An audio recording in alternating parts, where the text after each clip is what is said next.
शेळी आणि मेंढा मेंढी मेंढपाळ करणारे हे सगळे धनगर आहेत.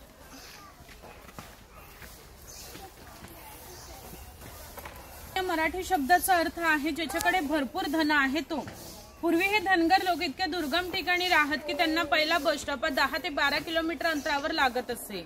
जेव्हा हे लोक गावात येत असत तेव्हा त्यांच्या पायात चांबड्याच्या वाणा, खांद्यावर फाटकी घोंगडी आणि हातात घुंगराची काठी असे. अशा वेशभूषेत ते गावात येत असत. असे असले तरी प्रत्येक धनगर हा 8 ते 10 म्हशींचा व 100 ते 125 गायींचा मालक असे. जर त्यांची विक्री करायची म्हटली तर त्याची किंमत काहीशे लाखांमध्ये जात असे. एवढ्या धनसंपत्तीचा मालक धनगर असे. परंतु कोकणी लोकांची राहणीमान साधी असल्याने या लोकांची राहणी सुद्धा साधीच होती. आणि ही बकरीची गोटी आहे. जंगली श्वापदांपासून संरक्षणासाठी ती एवढ्या उंचावर बांधली जात असे. तिच्या आतमध्ये 2 बांबूंच्या मध्ये फट आहे कारण त्यांनी केलेला मैला त्या फटीतून खाली पडावा. छपराची रचना ओबडधोबड असली तरी कितीही पाऊस आला तरी पावसाचे पाणी आतमध्ये जाऊ शकत नाही.